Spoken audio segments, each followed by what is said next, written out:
Hi, friends. Welcome to the Nomadic Spaces podcast. I am your host, Sarah Bronstein from Suka Interior Design. This is where we talk all things interior design, nomadic spaces, and happy homes. You'll learn interior design strategies to successfully transform your home into a beautiful and functional space that supports your unique lifestyle. If you are enjoying this show, please help us by taking a sec to subscribe, rate, share, or leave a review. Thank you for your support and for listening. Now, let's get into today's show.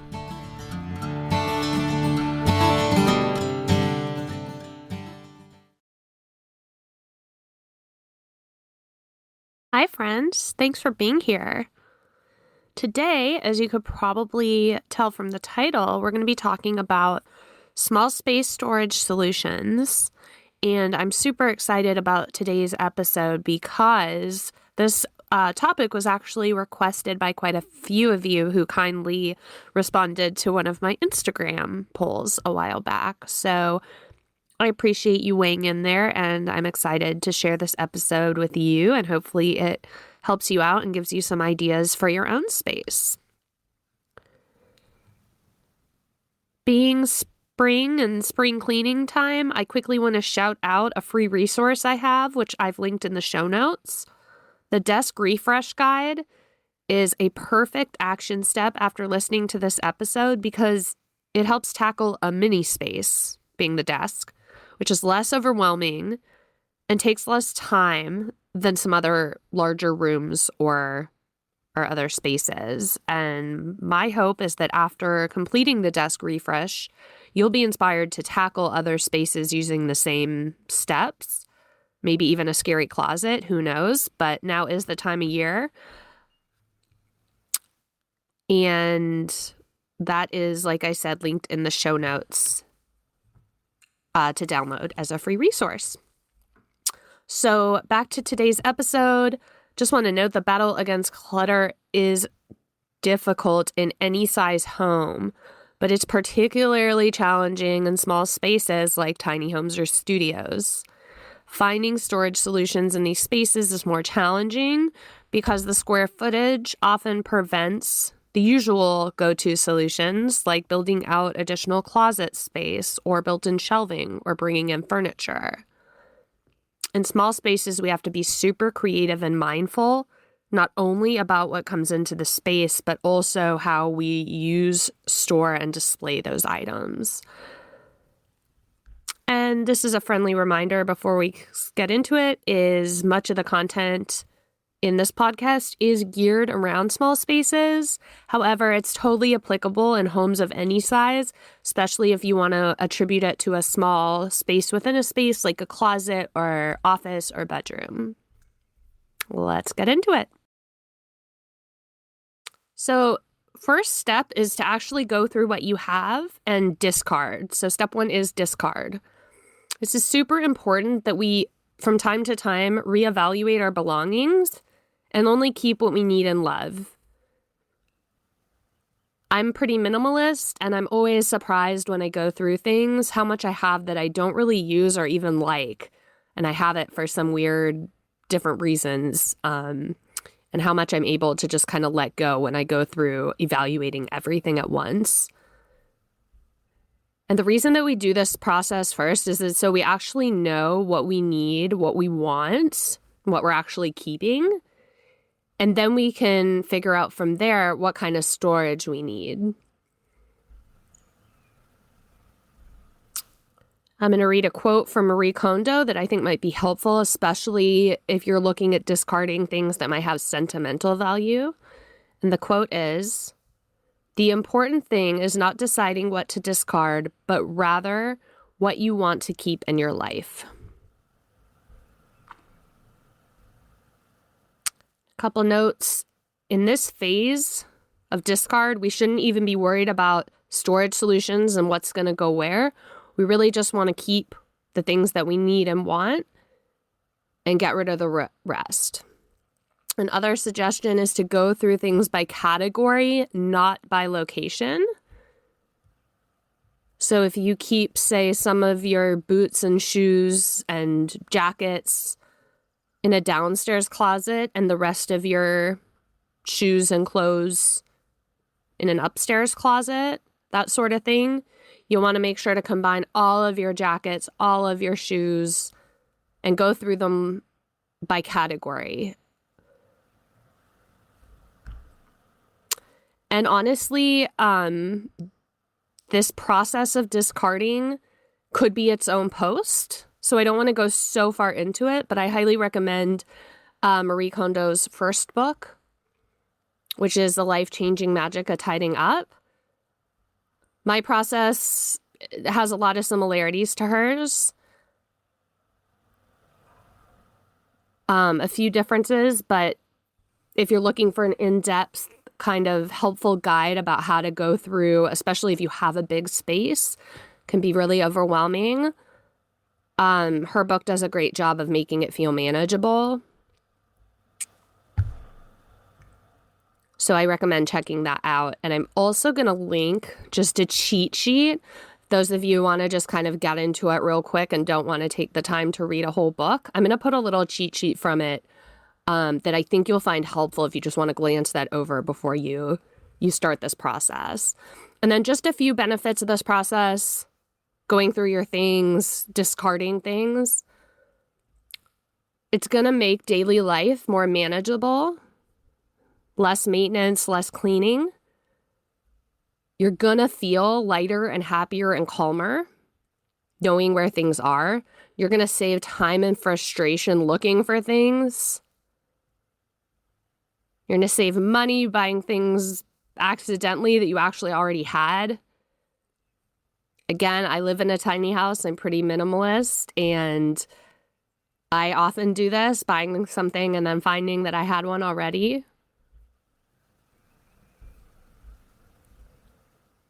And once you've cleared the excess out of your space, you're just going to be surrounded by the things that you love and enjoy. And that is a really incredible feeling. So the second step is declutter. Now that we know what we have, we can decide where things should be kept. And the key for successful decluttering is intentional placement and storage. So keep visual clutter out of sight as much as possible. Unattractive or rarely used items typically go in closed storage, such as drawers, closets, or cabinets. If you are short on closed storage, get creative about how you can cover clutter. So maybe considering a curtain or makeshift divider so you don't have to look at that part. When addressing open storage, such as bookshelves, nightstands, desktops, be super intentional how things are placed and displayed. There's actually a blog post I wrote a while back that goes into great detail about this, so I'm going to link that in the show notes.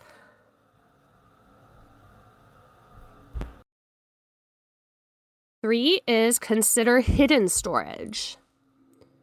Closed storage, as we discussed earlier, is a great strategy to fight clutter in our visual sight lines. So in small spaces and tiny homes, we can think really creatively about space that already exists that isn't being utilized for storage already. Some examples include maybe building in storage under floorboards.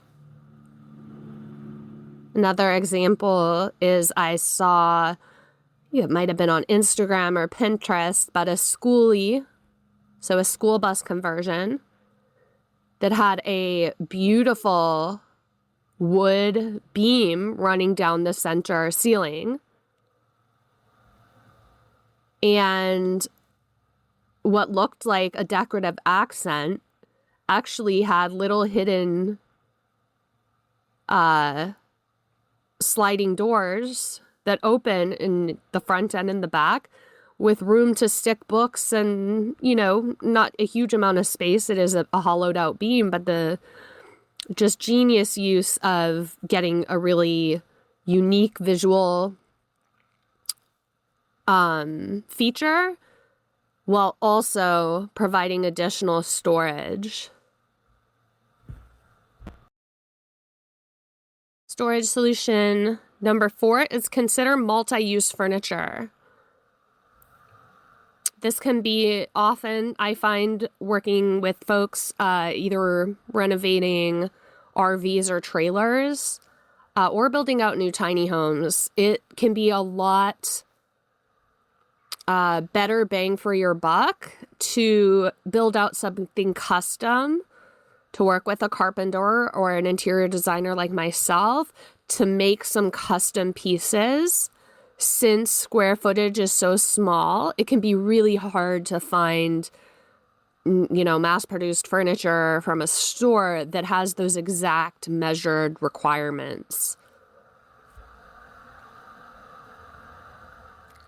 Some ideas to consider in multi-use furniture that we often utilize: storage ottomans, under-bed drawers,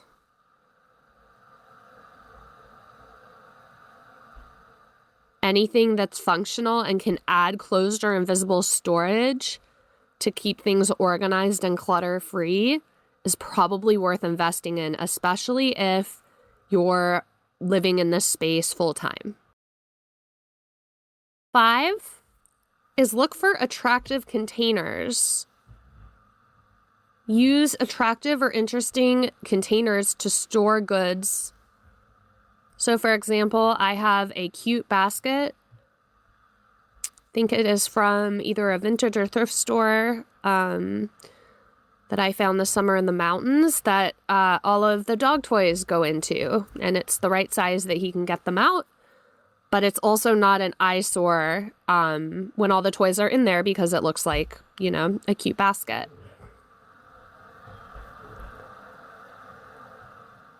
I am a huge fan of the Container Store. It's overpriced, but they also have just a lot of different size options, especially when you're looking inside closet space, which I'll get to in a later step here, but lots of really helpful stuff at the Container Store. The home edit line is great. I believe they started working with Walmart, maybe Target as well. They probably have similar stuff on Amazon if you're looking for something really economical. I have also found helpful, not super sturdy, but helpful for organizing containers at Dollar General. So look around your local Dollar Tree, or if you're in a city, in the bodegas, and you might find something. Number 6 is invest in cabinet and closet organizers. We established earlier how valuable closed storage is to keep our sightlines clean, clutter-free. So this is really going to help us use all of the precious closed storage space that we have in the best way by having that space organized well. So we're making the best use of that space. It's worth that investment.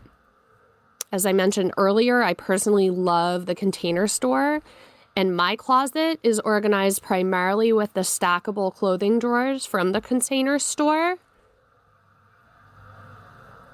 I use them for all of my folded clothes because I don't have a dresser. They are basically my dresser.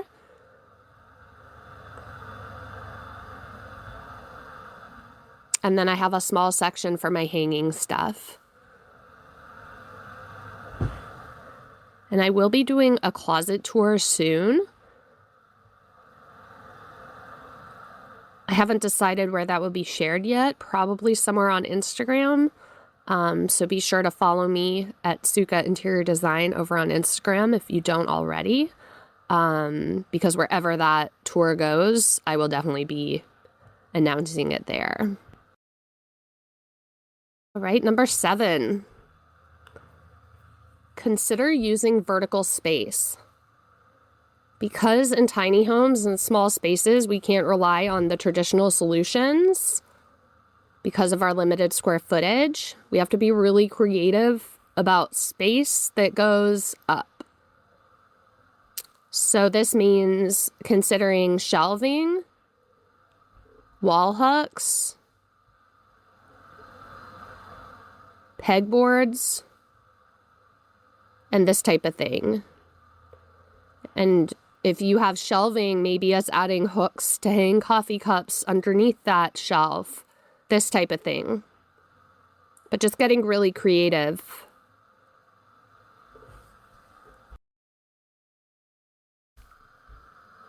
Number 8 is all about you. I say it all the time about interior design, but storage solutions are even more like highly personal. So personal. What works for one person probably won't work for another, even if they have an identical house. We all use our space differently. We all have different preferences. So it's really important that our spaces reflect that functionality. And obviously, on a podcast platform, I can't really address everyone's unique space with different belongings and different storage needs.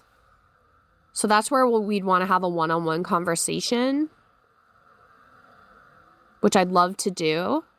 We can do it via phone or email, or if you want to DM me on Instagram, we can do it there. This podcast is really here to help you.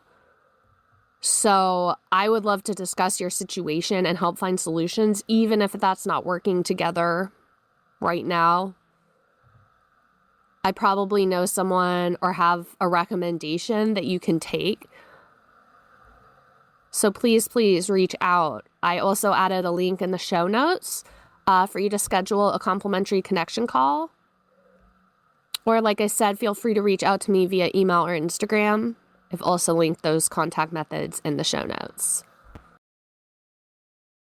I hope this episode has inspired you to take action and taught you some steps to get a successful purge going and organize and refresh your space. Remember that you can collect all the professional tips in the world, but without taking bold or consistent action, your problem will remain. If you are struggling to take action and ready for assistance, as mentioned before, the Design Project Jumpstart is available. And if you aren't ready to pull the trigger just yet, I would still love to chat with you. So please use the link below in the show notes and make that happen. I'd be so excited to hear from you.